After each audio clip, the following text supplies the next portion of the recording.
This YouTube channel does not promote any violent, harmful, or illegal activities. All content provided by this channel is meant for an educational purpose only.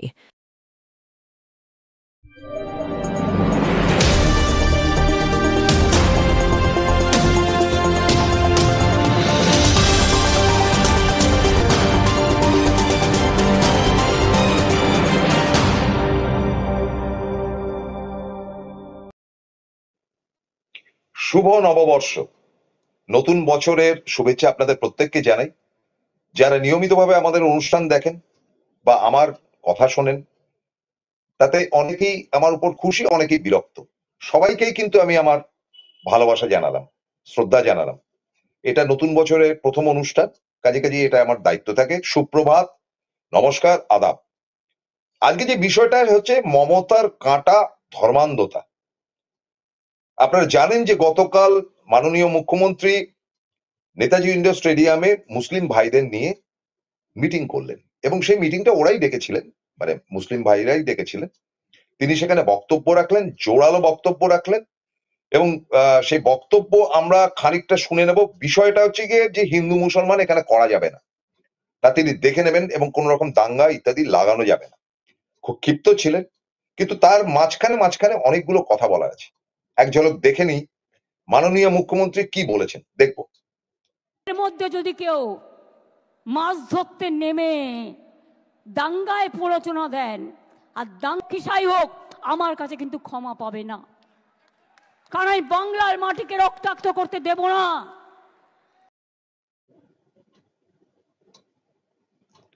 বাংলার মাটিকে রক্তাক্ত হতে দেব না। বাস্তবিক এটা মুখ্যমন্ত্রী মমতা বন্দ্যোপাধ্যায় না, এটা সারা বাংলার আপনি আমি আমাদের প্রত্যেকের বক্তব্য। যদিও আমি এটা বলবো যে মুর্শিদাবাদে যে ঘটনা ঘটেছে সেটার বেদনাদায়ক, নিন্দনীয়। কারা করেছেন, কি বৃত্তান্ত, পশ্চিমবঙ্গ পুলিশ কিন্তু গতকাল দুজনকে অ্যারেস্ট করেছেন, পরশু থেকে গত, এবং তাদেরকে বেশ ডান্ডাবাজি দিলে বাকি খবর বেরিয়ে আসবে। আর কিছু লোককে আগেই গ্রেপ্তার করা হয়েছে এবং জানা গেছে যে বিহার থেকে কেউ এসছে, তাদের মধ্যে হিন্দুও রয়েছে এবং জানা গেছে যতটুকু সোর্স মারফত। এবং যাদেরকে ধরা রয়েছে শোনা যাচ্ছে তারা বাংলাদেশের বর্ডার পার হয়ে নাকি এদেশে এসেছিলেন। ঢুকতে দিল কে? বর্ডার সিকিউরিটি ফোর্স কি চেয়েছিল যে এরকম একটা গন্ডগোল হোক? তারপরে তার আগেই নাকি হইচই করে সমস্ত গন্ডগোল। যাই হোক, শামশেরগঞ্জ এখন ঠান্ডা রয়েছে, কিন্তু আমার বক্তব্যটা হচ্ছে যে এটা তদন্ত করে বার করা হোক। এই কারণে বার করা হোক যে কাণ্ডটি বারবার করে মুসলিম সমাজ এবং হিন্দু সমাজের মধ্যে ঝগড়া লাগিয়ে দেওয়ার একটা তাল করা হচ্ছে। তা চরম পর্যায়ে গেছে এই বিজেপির রাজে 2014 পরের থেকে। উগ্র হিন্দুত্ববাদ এবং মুসলিম সমাজকে খেপিয়ে দেওয়া আজ নয়, গোড়া থেকে হচ্ছে। ভারতীয় স্বাধীনতা সংগ্রামে আজকে মহাত্মা গান্ধীর যতটা অবদান, নেতাজি সুভাষের যতটা অবদান, স্বামী বিবেকানন্দর যতটা অবদান বা তার আশীর্বাদ, ততটা একজন মুসলিম মানে ব্যক্তিত্বের ততটাই অবদান। এমনকি মোহাম্মদ আলী জিন্নারও অবদান রয়েছে। আমি এতদূর অব্দি জেদ করে বলবো, যিনি পাকিস্তানের শেরি পাকিস্তান না কি হয়েছে, যাই হোক, হোয়াট এভার ইট ইজ। এবং মৌলানা আবুল কালাম আজাদ, জওহরলাল নেহরু, পন্ডিতজি, তাদের নাম একসাথে উচ্চারিত হওয়া যায়। এই ডিভিশনটা করলো কে? আজকে এই ডিভিশনের জন্য পাঞ্জাব আলাদা হলো, পাঞ্জাবের বিরাট অংশটা চলে গেল পাকিস্তানে, সেখানে পাঞ্জাবিরা থাকে কিন্তু মুসলিম পাঞ্জাবি। যারা হিন্দু ছিল তারা ভারতবর্ষে এসে থাকতে শুরু করলো, বা শিখ যারা ছিল। আর এদিকে বাংলাদেশে যারা হিন্দু ছিল তারা সব দেশ বিভাগের পর পশ্চিমবঙ্গে চলে এলো। এবং শুনে নিন, যত লক্ষ হিন্দু ওদেশ থেকে এদেশে এসছে, তত লক্ষ মুসলমান কিন্তু এদেশ থেকে ওদেশে চলে গেছে, তাহলে যেতে বাধ্য হয়েছে। ব্যাপারটা এত মানে সাংঘাতিক ছিল। এবং এর জন্য অবশ্যই ব্রিটিশ এবং ব্রিটিশ রাজ, তৎকালীন যে ব্রিটিশ রাজত্ব ছিল, লর্ড মাউন্টব্যাটেন থেকে শুরু করে বাকিদের কিন্তু দাবি ছিল। লর্ড মাউন্টব্যাটেন প্রথম তিনি লিঙ্ক করেন সর্দার বল্লভভাই প্যাটেলের সঙ্গে। হ্যাঁ, তিনি কংগ্রেস ছিলেন কিন্তু তিনি হিন্দুপন্থী ছিলেন। প্রথমে জওহরলাল নেহরু রাজি ছিলেন না, পরবর্তী অধ্যায়ে জওহরলাল নেহরুকে কবজা করে লেডি মাউন্টব্যাটেনকে দিয়ে, তার সঙ্গে দোস্তি ছিল বা প্রেম ছিল, হোয়াট এভার ইট ইজ, তাকে দিয়ে ম্যানেজ করা হয়েছিল। মহাত্মা গান্ধী কিন্তু শেষ দিন অব্দি রাজি ছিলেন না, কিন্তু দেশ বিভাগ হয়েছিল, হয়েছিল যে হয়েছিল আলাদা কথা। কিন্তু তারপরের থেকেই আমাদের ভারতবর্ষের মধ্যে একটা ইনজেকশন করে দেওয়ার চেষ্টা করেছিল তৎকালীন শ্যামাপ্রসাদ মুখার্জি থেকে বিভিন্ন লোক, যে ও দেশটা ওদের, এ দেশটা এদের, এদের মানে হচ্ছে হিন্দুদের, ইত্যাদি ইত্যাদি। শ্যামাপ্রসাদ চলে গেলেন এবং তারপরে তার লেজুর যারা, তারা এই জিনিসটাকে ছড়িয়ে দিতে আরম্ভ করলো, এবং এরা প্রত্যেকে ব্রিটিশের অত্যন্ত কাছের লোক ছিল, ব্রিটিশের দালাল ছিল নাকি।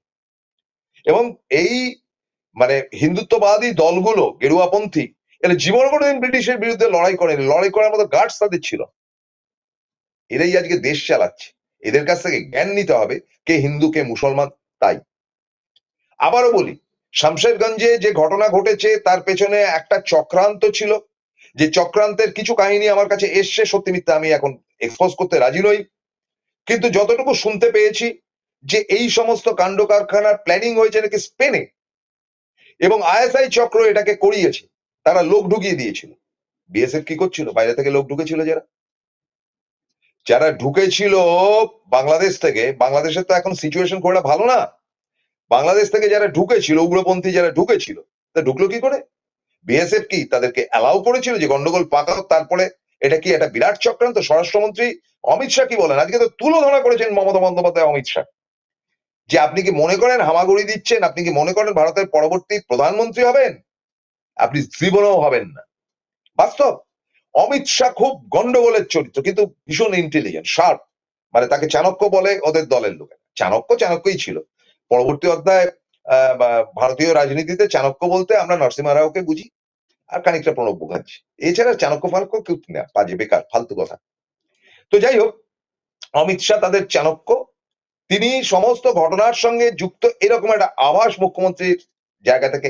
দেখুন একটা কথা বলি, বিজেপি মরিয়া হয়ে গেছে পশ্চিমবঙ্গ দখল করতে, তারা ছলে বলে কৌশলে নানান রকম চক্র করে উড়িষ্যাকে দখল করেছে, কারণ নবীন পট্টনায়ক বেশি একেবারে পীড়িত হয়ে গিয়েছিল বিজেপির সঙ্গে, তাতে করে বাম্বুটা খেয়েছে, বাম্বুটা খাচ্ছে নীতিশ কুমার, তাকে ওই ওয়াকআপ বিলের পক্ষে তাকে ভোট দিতে হয়েছে, চন্দ্রবাবু নাইডুও তাই। এটা এফেক্ট পরবর্তী অধ্যায়ে কি হবে সেটা বুঝে নেবেন, কারণ ওই যে রাজীব কুমার যিনি রয়েছেন বা নতুন যিনি আসবেন এখন আমাদের নির্বাচন কমিশন, কিন্তু বাজে লোক, এরা তো যা পাচ্ছেন করছেন। তো ফলে একদিকে বিচারালয়ের থেকে বিচারপতিরা বেরিয়ে টুকটুক করে নানান রকম পদে চলে যাচ্ছেন, 26,000 চাকরি খেয়েও, এবং এমপি পর্যন্ত হয়ে যাচ্ছেন, বড় বড় লেকচার মারছেন, এবং এদেরকে বিশ্বাস করে ভারতবর্ষে থাকবোটা কোথায়? আজকে আরএসএস নেতার কথা শুনছিলাম, কি খুব মিষ্টি নামটা, বিষ্ণুবাবু বলছেন যে একটা সময় শরৎবাবুর লেখায়, মানে শরৎচন্দ্রের লেখায় নাকি ছিল এরকম, যে বাঙালির সঙ্গে মুসলমানদের ফুটবল খেলা। এটা একটা রেফারেন্স হলো? আপনি কি বোঝাতে চাইলেন? যে শরৎবাবু যে সময় লিখেছেন সে সময় ভাষাটা ওরকমই ছিল, কিন্তু শরৎবাবু হুগলি জেলা কংগ্রেসের প্রেসিডেন্ট ছিলেন, সেটা কি জিষ্ণু বসু জানেন? জানেন না। তিনি স্বাধীনতা সংগ্রামে জড়িয়ে পড়েছিলেন, তিনি তার সাহিত্যের মধ্যে বারবার করে ব্রিটিশকে আক্রমণ করেছে, তার বই ব্যান হয়েছিল, তাকে ধরা হয়েছিল, এবং তার গফর মিয়া থেকে শুরু করে নানান ইয়েতে, শ্রীকান্তের নানান গল্পেতে মুসলিম চরিত্রটা উঠে এসছে। না পড়ে এমন একটা জায়গায় ইনি খুব শিক্ষিত লোক, ডক্টরেট মানুষ, এদের মানে চালাকিগুলো অনেক বেশি ইন্টেলেকচুয়াল, তাদের কথাগুলো শুনতে ভালো লাগে। কিন্তু তিনি বললেন আমি রাজনীতি করি না, কিন্তু এই ঘটনাগুলো ঘটেছে মমতা বন্দ্যোপাধ্যায়ের আমলে, এই ঘটনাগুলো। মমতাকে সরাবার জন্য ধর্ম নিয়ে খেলা হবেই। দেখুন, এই যে কনস্পিরেসিটা চলছে, ছোট্ট করে ভাবুন তো দেখি, যে এটা জন্ম কবে হলো এই ভয়ঙ্করতার? তার জন্য দায়ীকে প্রথম আমি বলবো বিজেপি অফ 1991, যখন কান্ডারি ছিলেন লালকৃষ্ণ আদবানি। সে লালকৃষ্ণ আদবানি দলবল নিয়ে তারা গিয়ে বাবরি মসজিদটাকে ভেঙে দিল। আপনি ভাবুন তো, আজকে বাংলাদেশে একটা মন্দির ভেঙে দেওয়ার পর আমি আমরা চেঁচামেচি করি না? বা কোনো জায়গায় যদি মন্দির, যেটা কালাপাহাড় ভেঙে দিয়েছিল, যেটা আওরঙ্গজেবের সময় ভাঙা হয়েছিল, অথচ আওরঙ্গজেবের সময় সব থেকে বেশি মন্দির তৈরি করা হয়েছিল, সেটা কি জানেন? তো ফলে সবচাইতে স্পর্শকাতর হচ্ছে গিয়ে বাবরি মসজিদ, সেটাকে ভেঙে গুঁড়ো গুঁড়ো করে দিল একটা দিনে। পরে নাকি আদবানি বলেছিলেন যে বাবরি মসজিদ আমার আমার জীবনের সব থেকে বেশি বেদনাদায়ক ব্যাপার। এই মোদি যদি এরাই তো ছিলেন তখনকার দিনে। সুতরাং বিষবৃক্ষটা লালকৃষ্ণ আদবানির আমলে শুরু হয়েছিল, এবং তারও আগে আদবানিজি রামরথ নিয়ে বেরিয়েছিলেন, পশ্চিমবঙ্গের উপর দিয়ে গিয়েছিলেন। জ্যোতিবাবুর বুকের পাটা ছিল না তাকে অ্যারেস্ট করার, তাকে অ্যারেস্ট করেছিলেন পুরুলিয়া ছাড়িয়ে বিহারে ঢোকার পর লালু প্রসাদ যাদব। তিনি তখন সেখানকার মুখ্যমন্ত্রী ছিল, তার গার্ডস ছিল, মেরুদণ্ড ছিল, জ্যোতিবাবুর ছিল না। তো এই করে এইভাবে উৎকটতা করে কিন্তু আজকে হিন্দু মুসলমানকে বিভেদ করার একটা চেষ্টা চলছে, এবং এই ঘটনাটা ভয়ঙ্কর হতে হতে আবারও আমি বলছি, ত্রুটি হয়েছে, শামশেরগঞ্জে ত্রুটি হয়েছে। মুখ্যমন্ত্রী বলেছেন 10 লাখ টাকা করে যাদের মারা গেছে তাদের ফ্যামিলিকে দেওয়া হবে, এবং এছাড়া সেটা ঘটনা না। ঘটনাটা হচ্ছে যে যেভাবে বহিরাগতরা ভেতরে এসছে, এবং আলটিমেটলি তারা ধরা পড়েছে পশ্চিমবঙ্গ পুলিশের কাছে, সিআরপিএফ কাউকে ধরতে পারেনি। সেগুলো ঢুকলো কেন? অমিত শাহের কাছে কৈফিয়ত চাওয়া হয়েছে, তাকে জবাব দিতে হবে যেটা হচ্ছে কেন। ফলে এই বিজেপি কিন্তু অলমোস্ট কাশ্মীরকে দখল করতে না পারলেও কাশ্মীরের মধ্যে একটা কনস্পিরেসির মতন চলছে। পাঞ্জাবকে জীবনে কোনোদিন বিজেপি দখল করতে পারবে না, বীর পুঙ্গবদের জায়গা, সেখানে কোনোদিন ঢুকতে পারবে। হরিয়ানা দখল করেছে, দিল্লি দখল করেছে, এদিকে গুজরাট বলুন, তারপরে মহারাষ্ট্র বলুন, রাজস্থান বলুন, মধ্যপ্রদেশ, উত্তরপ্রদেশ, বিহার, আপনার চন্দ্রবাবু নাইডু থেকে শুরু করে এদিকে আপনার উড়িষ্যা, যারা যারা পীড়িত করেছে বিজেপির সঙ্গে তাদের রাজ্য খেয়ে নিয়েছে। এবার টার্গেটটা হচ্ছে গিয়ে এই উত্তর পূর্ব ভারতে দেখুন ছোট্ট ছোট্ট রাজ্যগুলো এখন কিন্তু পুরোপুরি বিজেপির কন্ট্রোলের মধ্যে এসছে। ত্রিপুরাতে যান, সব মারোয়ারি ঢুকে বসে রয়েছে সেখানে। আমাদেরও হবে, সেটা নিয়ে আরেকটা এপিসোড করবো, আজকে নয়। কিন্তু এই যে সংস্কৃতি ঢুকছে, বা আজকে মুখ্যমন্ত্রী একটা কথা আমার ভালো লাগেনি, তিনি চিত্তরঞ্জন পার্কে মাছের দোকান বন্ধ করবার কথা বলে প্রতিবাদ করেছেন। ডেফিনেটলি এটা আমি সমর্থন করি, আমরা তো বলেছি এটা। কিন্তু তিনি বলছেন যদি আজকে বিজেপি আসে তাহলে আমাদের এখানে খাদ্যদ্রব্য ইত্যাদি ইত্যাদি সবে। তিনি এটা বললেন কি করে তিনি শিওর হচ্ছেন যে বিজেপি যদির কোনো জায়গায় নেই? তিনি যতদিন আছেন মুখ্যমন্ত্রীর জায়গায় মমতা বন্দ্যোপাধ্যায়, এখানে বিজেপি ঢুকতে পারবে না, এটা তো সকলের ধারণা। কেন দিদি এই কথা বললেন? কিন্তু আমাদের বাঙালিদের মধ্যে, আমরা যারা বঙ্গ সন্তান, তাদের মধ্যে এক শ্রেণীও পূর্ববঙ্গ থেকে আগত। আনফর্চুনেটলি আমি পূর্ববঙ্গ থেকে আগত, প্রবীর বিশ্বাস পূর্ববঙ্গ থেকে আগত। তাদেরকে মানে উস্কানো হচ্ছে শামশেরগঞ্জের ঘটনা দিয়ে, যে দেখো মুসলমানরা মেরে ফেলে দিচ্ছে, হিন্দুদের ঘরছাড়া করছে, আতঙ্কের সৃষ্টি করছে। এবং তারা একটা সংখ্যাতত্ত্ব বার করেছে যে এই মুহূর্তে 65% হচ্ছে গিয়ে হিন্দু এবং 35% হচ্ছে মুসলিম ভোট। তাই যদি হয়তো এমনি মমতা জিতে গেছে, সেটা ঘটনা না। কিন্তু এই যে কথাটা বলা হচ্ছে, মমতা বন্দ্যোপাধ্যায় হোক বা জ্যোতিবাবু হোক, যিনি থাকুন না কেন, তারা কি চাইবেন যে শামশেরগঞ্জের মতো ঘটনা ঘটুক? কারা ঘটালো তদন্ত করে দেখা হচ্ছে। বেরিয়ে আসছে তো বিজেপির অনেক নেতা ফেতার নাম, মানে নেতা মানে ওই কর্মী ফর্মী বা তারা সাবসিকুয়েন্টলি পাঠিয়ে দিয়েছে। উস্কানির জায়গা থেকে শুভেন্দু অধিকারীর নাম আজকে তুলেছেন। শুভেন্দু বাবুর নাকি অনেকগুলো পোর্টাল রয়েছে, মানে আমাদের ইউটিউবের মতন অনেকগুলো রয়েছে বলে শুনলাম। তারা নাকি খেয়ে না খেয়ে আতঙ্কের সৃষ্টি করছে। দু একটি টিভি চ্যানেল মারাত্মক রূপ ধারণ করিয়েছে এটা। এবং বাজারি পত্রিকা কেন এটা নিয়ে এত বাড়াবাড়ি করছে? তাদের একটাই টার্গেট, মমতা বন্দ্যোপাধ্যায়কে সরা। বিজ্ঞাপনও নিচ্ছে, বিজ্ঞাপন পাচ্ছে নিয়মিত। এবং একটা রাবিশ চ্যানেল আছে, তারা মিথ্যাকে কি করে সত্যি করতে হয় তার জন্য নিদর্শন হিসেবে নোংরামির চূড়ান্ত পর্যায়ে গেছে।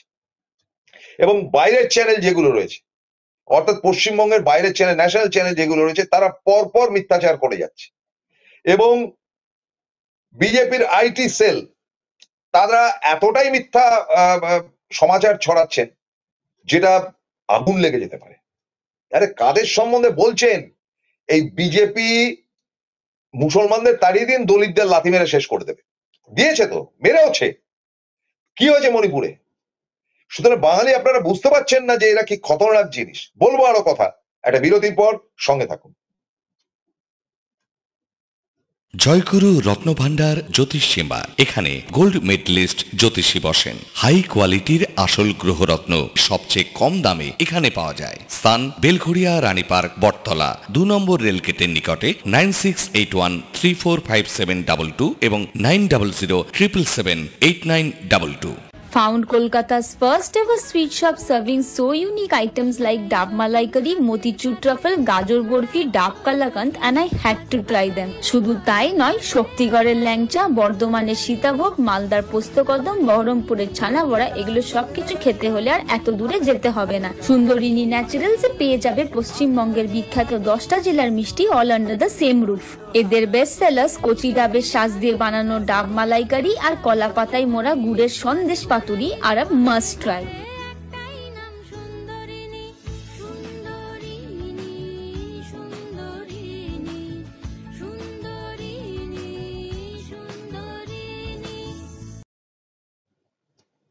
ফিরলাম বিরতির পর।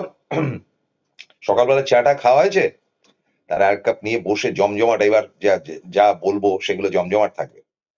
দেখুন, একটা কথা বলি, গত পরশুদিন মানে পয়লা বৈশাখের দিন প্রবীর বিশ্বাসের বাড়িতে একটু আমন্ত্রণ ছিল আমার এক নাতির মুখপাত্র ছিল, পাবলোর। তো সেখানে কুণাল ঘোষ থেকে শুরু করে তাবড় তাবড় নেতারা এসেছিলেন। তো তারা তো তাদের মতন বললেন যে এটা ঘটনা না, এই না সেই না, বা 26,000-এর চাকরি নিয়ে আলোচনায় ইত্যাদি ইত্যাদি। কিন্তু আমরা ডিনার করতে বসেছিলাম এমন কয়েকজন যারা প্রত্যেকেই সাংবাদিক অলমোস্ট। আমি ছিলাম, একেবারে বিশিষ্ট সাংবাদিক সুমন ভট্টাচার্য ছিলেন, যিনি আমার ভয়ঙ্কর প্রিয়, এবং তিনি কার্গিল যুদ্ধ কভার করেছিলেন, সুমন ভট্টাচার্য। তা আমি সুমন বাবু, আরেকজন ছিলেন, রেফারেন্সটা দিতে চাইছেন, এবং ডক্টর অরিন্দম বিশ্বাস, আমার অত্যন্ত রেসপেক্টেড। আমরা তিনজনই একটা আলোচনা করছিলাম যে আগামী 2026-এর নির্বাচনটা কি 26,000 চাকরি যাওয়া। সুমন ভট্টাচার্য পরিষ্কার বললেন যে চাকরি যে গেছে, চাকরি আবার তারা ফেরত পাবে, যেভাবেই হোক সেটা মমতা করে দেবে। কিন্তু প্রবলেম যেটা হবে সেটা হচ্ছে হিন্দু মুসলমান ভোটাভুটির জায়গা থেকে কিন্তু এই ধর্মান্ধতা, হিন্দু ধর্মান্ধতা কিন্তু মমতার কাঁটা হতে চলেছে। তা আমি বললাম কি করে বেরোবে, বলে বের করা জায়গাটার থেকে অনেকগুলো কথা হলো, সেই কথাগুলো আলোচনা করতে চাইছি না এখানে, স্বাস্থ্যকর নয়। এমন অনেকে রয়েছেন তৃণমূল দলের মধ্যে যারা উল্টো পাল্টা কথাবার্তা বলছেন, তাদেরকে অবিলম্বে বহিষ্কার করতে হবে। লিডার চেঞ্জ দরকার। জাভেদ খান যিনি রয়েছেন মমতার মিনিস্ট্রিতে, is a very fresh face, চমৎকার, তার একটা পপুলারিটি আছে। তিনি অবাঙালিও বটে, বাংলায় থেকে তিনি বাঙালি হয়ে গেছেন। জাভেদ খানকে প্রজেক্ট করা দরকার। সেখানে এমন কিছু নেতার রয়েছেন তৃণমূলে, মুসলিম লিডার, যাদের কথাবার্তার মধ্যে ছিঁড়িছাড় নেই, যেগুলো কিন্তু আতঙ্কের জায়গা সৃষ্টি করছে, এবং তাদেরকে রেফারেন্স হিসাবে আগামী নির্বাচনে কিন্তু বিজেপি সাংঘাতিকভাবে নামতে পারে। এবং আমি তো বললাম যে সেটা সুমনবাবু পরিষ্কার বললেন যে ঘরে ঘরে গিয়ে বলা হবে, বিশেষ করে পূর্ববঙ্গ থেকে আগত রিফিউজি। আমি রিফিউজি, প্রবীর বিশ্বাস রিফিউজি, আমাদের জন্ম যদিও কলকাতায়, তো তাদের সংখ্যাটা নেহাত কম নয়। যদিও আবারও বলি যে ক্ষেত্র বিশেষে যেটা দেখা গেছে যে এই মুহূর্তে, মানে ওই যিশু বসুর কথা অনুযায়ী যে 65% হিন্দু আর 35% মুসলিম, তাই তো মমতা এমনি জিতে গেছে। মমতা আর ওখান থেকে আর 10% ভোট পাবে না হিন্দুদের মধ্য থেকে? তাই হয় নাকি? কোনোদিন হবে না। তো সুতরাং তারপরে তো ভোট ভাগাভাগি যা হওয়ার হবে সেটা তো পরের গল্প, কিন্তু এটা তো কাম্য নয়। বাঙালি এমন একটা জায়গা যেখানে রবীন্দ্রনাথ, তিনি ব্রাহ্ম ছিলেন, কনভার্টেড, ব্রাহ্মণ থেকে ব্রাহ্ম হয়ে গেছিলেন, কারণ তার উপর, তাদের পরিবারের উপর নোংরামি হয়েছিল এই হিন্দু ধর্মের থেকে। সত্যজিৎ রায় সর্বকালের সর্বশ্রেষ্ঠ পরিচালক, বিশ্বজোড়া ব্রাহ্ম ছিলেন। অপর্ণা সেন ব্রাহ্ম। ফলে হিন্দু কমিউনিটির জায়গা থেকে যে লম্বা চড়া, শরৎচন্দ্র ঘোরতর নাস্তিক ছিলেন, ঘোরতর নাস্তিক। স্বামী বিবেকানন্দ, যাকে আমরা প্রণাম করি, তিনি একটা ব্যাপারই বুঝতেন যে ঈশ্বর হচ্ছে মানুষ। তাকে অনেকে নাস্তিক বলে, আমি সেটা বলে বিতর্ক তৈরি করতে চাইছি না। কিন্তু বিবেকানন্দ চেয়েছেন, বা ঠাকুরেরও ইচ্ছে, যে মানুষের মধ্যে থেকে ঈশ্বরের জন্ম হয় এবং তাদের মৃত্যুও হয়। ফলে আজকে হিন্দু মুসলমানের যে গন্ডগোলটা পাকানো হচ্ছে, সেটা বিহারে অনেক বেশি পাকানো হয়েছে একটা সময়, ক্ষমতায় এসছে বিজেপি। উত্তরপ্রদেশে কার ফ্রিজের মধ্যে মাংস আজকে যোগী লম্বা চড়া কথা বলছে, গুন্ডাদের মতন কথা বলছে, আনকালচার্ড, তার পড়াশোনার জায়গায় আমি জানি না, আনকালচার্ডের মতো কথা বলছে। তিনি তো প্রেম করেন যারা, এ করেন যারা, তাদেরকে তো ধরে খুন করা হয়েছে। এবং তিনি বলছেন যে আমি রাউডি লোকেদেরকে হ্যাঁ শুট অ্যাট সাইট অর্ডার দেওয়া হয়েছে, এবং কার ফ্রিজে কি মাংস রয়েছে তাকে খুন করে মেরে ফেলে দেওয়া হয়েছে। ফলে এরা চাইছেন যে একটা আতঙ্ক তৈরি হোক। আজকে দেখুন কাশ্মীর একটা নন বিজেপি স্টেট হলো, মোটামুটি শেখ আব্দুল্লাহ বা ফারুক আব্দুল্লাহর বংশধররা খানিকটা হলো এখন ইন্ডিয়া জোট থেকে একটু সরে রয়েছে, যদি আজকে মমতা বন্দ্যোপাধ্যায় ইন্ডিয়া জোটকে জোট হওয়ার আবার আবেদন করেছেন। তারপরে দেখুন পাঞ্জাবে জীবনও কোনোদিন পাঞ্জাবে বিজেপি ক্ষমতায় আসবে না, জীবনও আসবে না। ওই যা করেছে এর তার সঙ্গে অ্যালায়েন্স করে। হরিয়ানা দেখুন বিজেপি, দিল্লি দেখুন বিজেপি, পশ্চিমের সমস্ত, কর্ণাটক বাদ দিয়ে সমস্ত জায়গাটা বিজেপি, কেরালে গিয়ে যে সিপিএম ওটা বিজেপিরই মতো, বিজেপির ইচ্ছাতে তারা এসছে। তামিলনাড়ু দখল করতে পারেনি, কর্ণাটক দখল করতে পারেনি, তারপরে আপনার কি বলে অন্ধ্রপ্রদেশ দুভাগে বিভক্ত, মূল অন্ধ্রটা তারা দখল করে বসে আছে। আবার উপরে আসুন, সমস্ত ওপরটা দখল করে রয়েছে, উড়িষ্যা পর্যন্ত তারা দখল করেছে। যারা মোদির সঙ্গে বেশি ভাব ভালোবাসা করেছে খতম করে দেওয়া হয়েছে। এই যে কেজরিওয়ালের কথাটাই দেখুন না, তো এজেন্ট ছিল বিজেপির। এবার সেটাই টার্গেট নিয়েছে মমতার বিরুদ্ধে, যে অনেক হয়েছে, আর নয়, এনাফ।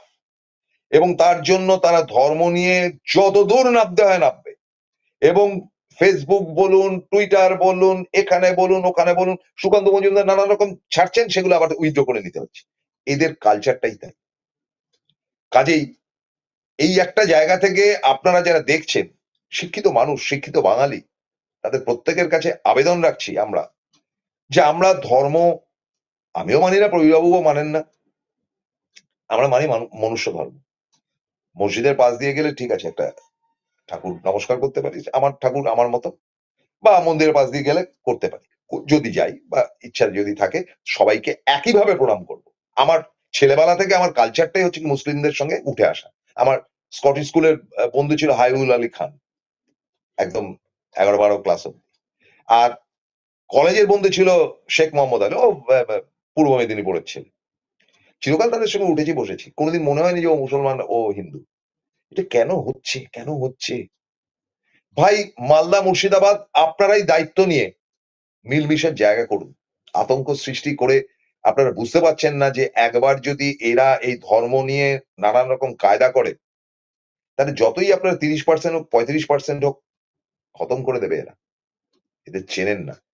আর মুসলিম শেষ হয়ে গেলে দলিত, তাদেরকে টাইট দেওয়া হবে, এক এক করে টাইট দেওয়া হবে, এনআরসি ইত্যাদি চালু হয়ে যাবে, এবং পশ্চিমবঙ্গের ক্ষমতা এবং পশ্চিমবঙ্গ চালাবে অবাঙালি মারোয়ারি রাজ। আসবো সেটা নিয়ে আরেকটা এপিসোড করতে, কিন্তু আজ অনেকটাই বেলা হয়ে গেছে, অফিস যেতে হবে, তাই আমাকে মাফ করবেন, আমাকে দৌড়াতে হবে। আপনারা ভালো থাকবেন, সারা বছর আপনাদের ভালো কাটুক, কিন্তু হিন্দু মুসলমান মিলমিশ করে দয়া করে প্রত্যেকে একটা করে কমেন্ট করবেন। শেষ করছি, নমস্কার।